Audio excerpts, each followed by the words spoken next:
मुझे भगवान ने एक बेटा और एक बेटी दिए थे और आज मैं उन दोनों की शादी करके बहुत खुश थी। उन दोनों की एक साथ शादी करने का फैसला मेरा अपना था क्योंकि मैं चाहती थी अगर मेरी बेटी इस घर से जाए तो बहू की सूरत में मुझे दूसरी बेटी मिल जाए। अब मेरी बहू यानी नीलम मेरी सेवा करेगी और मैं पूजा पाठ में लग जाऊंगी। मेरे दिल की तमन्ना पूरी हो गई थी। जबकि मेरी बेटी सुषमा के घर से भी हर खबर आती थी। मेरी बहू नीलम भी खूब अच्छी थी। शादी के 3 हफ्तों के बाद ही भगवान ने नीलम की सुन ली। उसके उम्मीद से होने की खबर तो हमारे घर में खुशियाँ ले आई थी। मेरा बेटा अमर बहुत खुश हुआ था। मैं भी पहली बार दादी बनने जा रही थी। राम राम करके वक्त गुजरा और हमारे घर में नन्ही सी परी आ गई। मैंने उसका नाम परी रखा था। परी की पैदाइश को 2 हफ्ते हो गए थे मगर अभी तक मेरी बेटी सुषमा उसे देखने नहीं आई थी।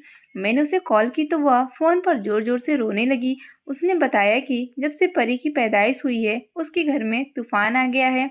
वो उससे यही सवाल करते हैं कि वह अभी तक उम्मीद से क्यों नहीं हुई है। मुझे बड़ा गुस्सा आया था। अगले दिन मैं सुषमा के घर पहुंच गई। मैंने उसकी सास और पति अतुल को खूब खरी खोटी सुनाई। यह तो भगवान के काम है, वो क्यों मेरे बच्ची को जलील कर रहे हैं। मेरी बेटी ने बताया था कि उस दिन के बाद से उसके घर के हालात अच्छे हो गए हैं मगर उसकी आवाज़ सब कुछ बता देती थी कि मेरी नाजों से पली बेटी पर क्या गुजर रही है, वो क्या क्या सह रही है। परी 7 माह की हुई तो नीलम ने फिर से उम्मीद से होने की खबर सुना दी। इस बार मैं यह खबर सुनकर खुश नहीं हुई थी। मुझे अपनी बेटी की फिक्र सता रही थी।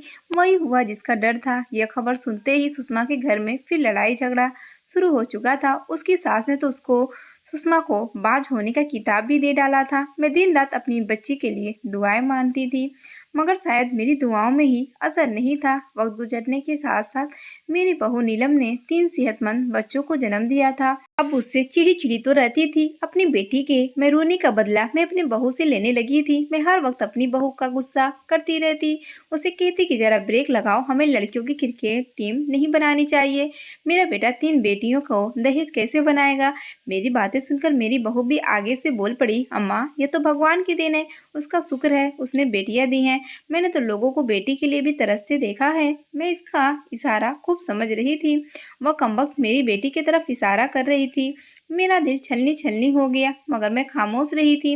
जब मेरी बहू नीलम ने चौथे बच्चे की खबर सुनाई तो सुषमा के ससुराल से यह खबर आ गई कि वह उसे तलाक देकर चलता करेंगे। उसकी सास ने धक्के मारकर सुषमा को घर से निकाल दिया था। मैं और मेरी बेटी सारा दिन रोते रहते थे। मैं तो बस यही चाहती थी कि मेरी बच्ची का घर न उजड़े। उस वक्त मुझे बस एक ही तरकीब सूझी थी। मैंने नीलम के आगे झोली फैला दी कि वो अपनी होने वाली औलाद सुषमा की गोद में डाल दे। मेरी बात सुनकर वह तो गुस्से में आ गई। बोली, मैं तो ऐसे नहीं कर सकती। मुझे गुस्सा आ गया। मैंने कहा, एक बच्ची मेरी सुषमा को दे दोगी तो क्या हो जाएगा। मेरी बहू ने सीधा सीधा कह दिया कि आपको बच्ची लेने का इतना ही शौक है तो आप किसी अनाथालय में चले जाएं। नीलम की बातें सुनकर मेरी बच्ची ढेर सी हो गई थी। वो बस चुपचाप आंसू बहाती रहती थी। 2 दिन से उसने कुछ नहीं खाया था। मुझे बार बार कहती, अपनी भाभी को भगवान से डर नहीं लगा। ऐसी बातें कहते हुए वो किसी को कुछ देता है तो ले भी लेता है। मुझे अपनी बेटी की यह हालत देखी नहीं जा रही थी। मैंने उसे कहा कि अपने ससुराल फोन करके उन्हें यह खबर सुना दो कि तुम उम्मीद से हो। वो हैरान हुई तो मैंने तसल्ली दी कि मैं जानूं और मेरा काम है। वो भी तलाक से डरती थी। तभी अपने पति को फोन करके कहा कि वो उम्मीद से है। अगले ही दिन सुषमा की सास और पति मिठाई लेकर हमारे घर आ गए थे और फिर मेरी बेटी को अपने साथ ले गए। यूं ही वक्त गुजरता गया और नीलम के दिन करीब आने लगे। मैंने उसे कह दिया था कि इस बार अस्पताल नहीं जाएगी, घर में ही बच्चा जन्म देगी और उसका केस मैं खुद करूंगी। उसने बहुत इतराज़ किया, अमर को भी आगे किया मगर मैंने उनकी एक न सुनी। अपनी बेटी को मैंने चौथे महीने ही अपने पास बुला लिया था और उसके पति से कहा था कि जब तक मेरी बेटी बच्चे को जन्म नहीं देती ये मेरे पास ही रहेगी। मेरी बेटी हर वक्त अपने पेट पर कपड़ा बांधकर ऊपर से चादर पहनकर रखती ताकि सबको नजर आए कि वह प्रेग्नेंट है। मेरी बहू और बेटी को 8वां महीना लग चुका था। यूं वक्त गुजरता गया। एक दिन ऐसे ही नीलम की तबीयत खराब हो गई। उसको मैं एक कमरे में ले गई। केस मैंने खुद किया क्योंकि मुझे इस काम का तजुर्बा था। नीलम को मैंने बेहोशी का इंजेक्शन लगा दिया था। जैसे ही उसने बच्चे को जन्म दिया अब वो बेहोश हो गई।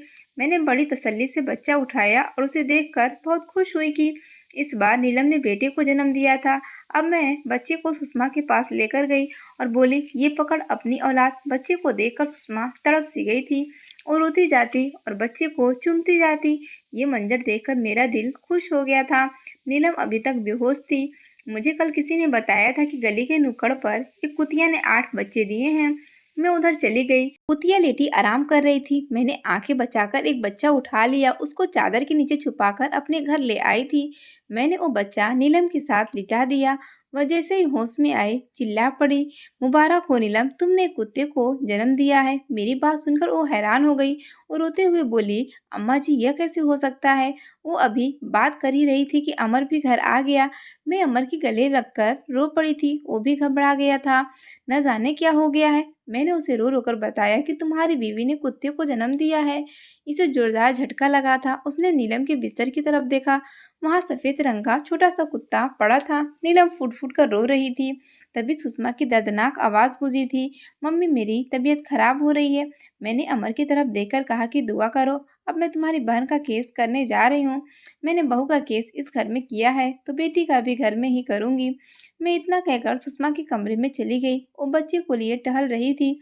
उसने बताया कि बच्चे को बहुत भूख लगी है। मैं जल्दी से स्टोर पर जाकर डिब्बे वाले दूध ले आई।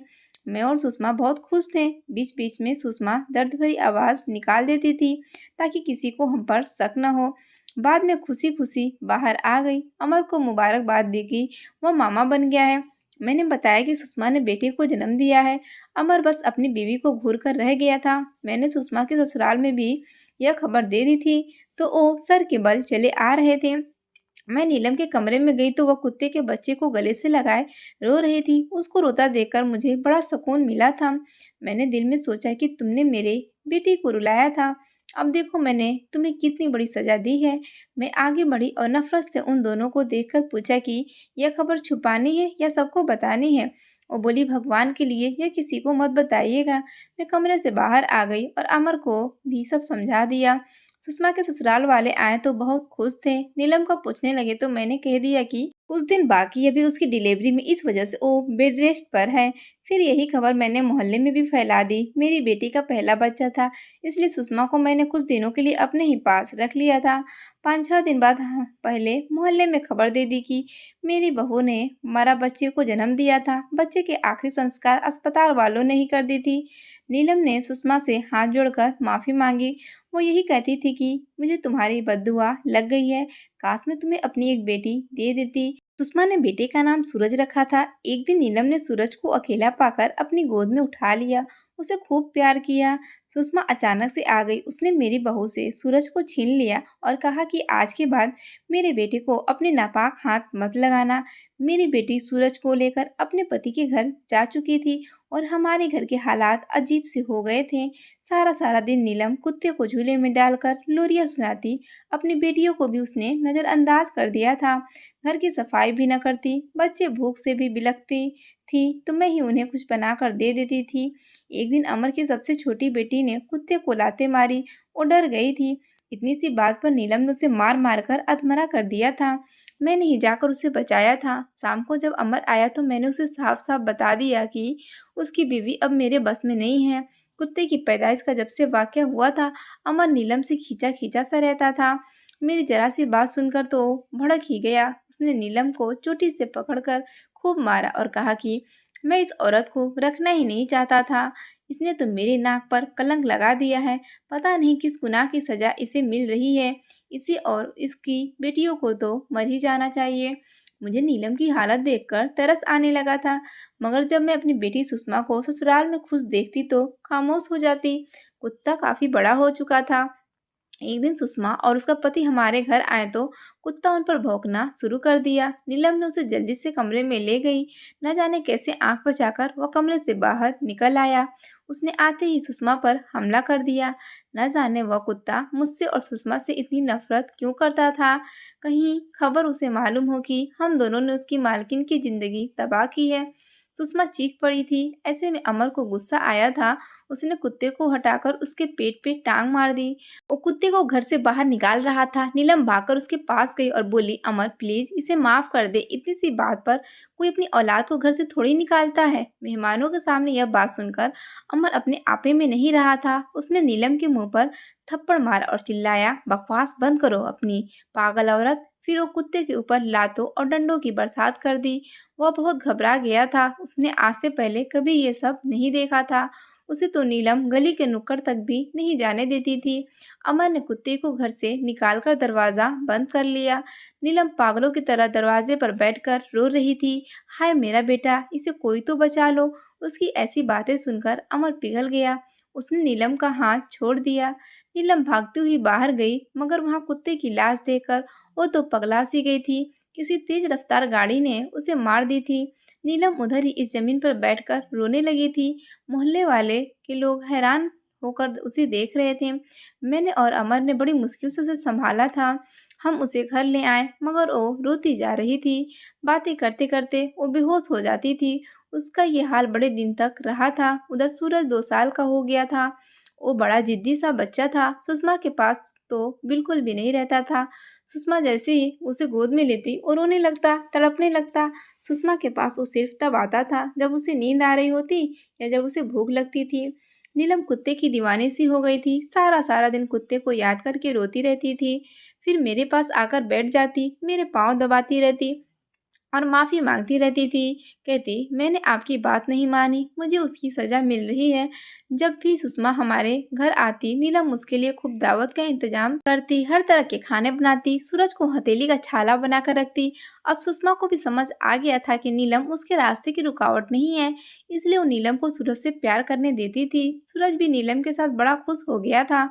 जब वो नीलम की गोद में होता तो सुषमा के पास जाने से इनकार कर देता था। यह देखकर मुझे अपना जुल्म याद आ जाता था। मैंने कैसे मासूम से बच्चे को उसकी माँ से जुदा कर दिया था। वक्त गुजरता गया, बच्चे बड़े होने लगे थे। अमर की तीनों बेटियां जवान हो गई थी। सुषमा का सूरज भी बड़ा हो गया था। तीनों लड़कियां खूबसूरत और सलीके में एक से बढ़कर थी, जबकि सुषमा का सूरज अजीब बददिमाग और झगड़ालू सा लड़का था। सुषमा और उसकी नहीं बनती थी। सुषमा ने तो मोहब्बत की इंतहा कर दी, मगर सूरज ही मोहब्बत का जवाब मोहब्बत से नहीं दे पाता था। रात देर से घर आता, जब सुषमा पूछती तो वो लड़ पड़ता कि मैं छोटा बच्चा नहीं हूँ, वो ऐसे सवाल न पूछे। मगर सूरज अमर के साथ बहुत अच्छा था। उसकी अमर के साथ दोस्ती थी। अमर सूरज को पसंद करता था। अमर की बेटियों के रिश्ते आने लगे थे। अमर ने अपनी दोनों बेटियों की शादी अच्छी जगह पर कर दी थी, जबकि छोटी बेटी शशि के लिए बहुत अच्छे अच्छे रिश्ते आ रहे थे। मगर अमर खामोश ही रहा। यह उस दिन की बात है जब सूरज को एक बहुत बड़ी फर्म में नौकरी मिल गई थी। वो मुझे और अमर को भी खुशखबरी सुनाने आया था। हम सब बहुत खुश थे। सूरज के जाने के बाद अमर मेरे पास आ गया। वो बोला, अम्मा मुझे सूरज अपनी शशि के लिए बहुत पसंद है। शशि सूरज से 1.5 साल ही बड़ी है। इन दोनों में कोई इतना खास फर्क नहीं है। मेरी ख्वाहिश है आप सुषमा से इसके रिश्ते की बात करें। अमर की बात सुनकर मेरा तो दिल ही बैठ गया था। मुझे समझ नहीं आ रही थी कि मैं क्या कहूँ। अमर, मगर ऐसे कैसे हो सकता है? मेरी बात सुनकर गुस्से में आ गया और बोला, मम्मी मेरी बेटी में किस चीज़ की कमी है? मैं खामोश ही रही। अमर के जाने के बाद मैंने सुषमा को फ़ोन किया था। सुषमा के तो रोंगटे खड़े हो गए थे। हम दोनों अजीब सी कशमकश में फंस गए थे।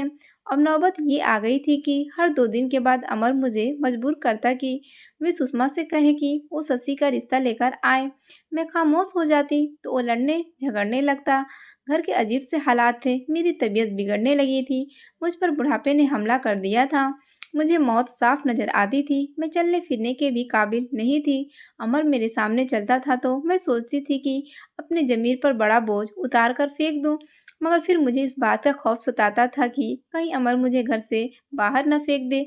कभी कभार याद आती, यूं मैं कशमकश के बीच फंस कर रह गई थी। मगर मुझ जैसी मतलब परस्त औरत ने एक बार फिर से दुनिया को चुन लिया था। मैंने सुषमा को फोन करके कह दिया था कि वो सूरज का रिश्ता शशि के लिए ले आए। वो भी मुझ पर बरस पड़ी थी। अम्मा, आप कितना खुदगर्ज औरत हैं। आपने मुझसे कितना बड़ा गुनाह करवाया है। अब आप चाहते हैं कि एक बार फिर मैं इतना घटिया काम करूं? सुषमा की बातें सुनकर मेरी आंखें खुल गई थी। मैंने अपनी परलोक भी खराब की थी और अब यही औलाद मुझे कसूरवार ठहरा रही थी। मैंने भी गुस्से में कह दिया, ठीक है, फिर बुढ़ापे की तलाक के लिए तैयार हो जाओ। वो भी रो रही थी। कुछ दिनों के बाद सुषमा सूरज का रिश्ता लेकर आई थी। अमर ने झट से हाँ कर दी थी। वो अगले रविवार को शादी की तारीख भी दे डाली थी। मैं सारा सारा दिन पड़ी रोती रहती थी। मुझे नर की आग अपने चारों तरफ दिखाई देती थी। भगवान भगवान करके रविवार का दिन भी आ गया। पंडाल सज चुका था। पंडित जी भी मौजूद थे। जैसे उन्होंने रस्म करना शुरू किया, मैं चिल्ला उठी थी, नहीं नहीं, ये नहीं हो सकता, ये शादी नहीं हो सकती। सब मेरी तरफ हैरत से देख रहे थे। अमर चिल्ला उठा, अम्मा आखिर क्यों? मैंने डूबते दिल के साथ कह दिया, क्योंकि बहन भाई का शादी नहीं हो सकता। मुझ में एक शोर गूंज उठा था। मैंने रोते हुए सब सच सच बता दिया था। सूरज शशि का भाई है। नीलम की गोद में कुत्ता डालकर कहा था कि तुमने इसे जन्म दिया है। ऐसा मैंने सिर्फ सुषमा को तलाक से बचाने के लिए किया था। एकदम से पूरे पंडाल का माहौल ही बदल गया था। हर कोई मुझे नफरत भरी निगाहों से देख रहा था। नीलम रोने लगी थी। हिचकियों के दरमियान वो बस इतना ही बोली थी कि आप लोगों से मेरा हिसाब भगवान लेगा। मेरी बेटी का पति आगे बढ़कर बोला, आपने जिस तलाक से बचाने के लिए इतना घिनौना खेल खेला था और मुझे इतना बड़ा धोखा दिया था, मैं आपको माफ नहीं करूंगा। उसने सुषमा को तलाक दे डाली थी और फिर मेरे बेटे अमर ने मुझे घर से निकाल दिया था। मैं माफ़ी के काबिल नहीं थी, इसलिए मैं अपनी बेटी सुषमा को लेकर बहुत दूर आ गई थी। हमें पता चला था कि इस वाक़ये के बाद सूरज बहुत डिस्टर्ब हो गया है।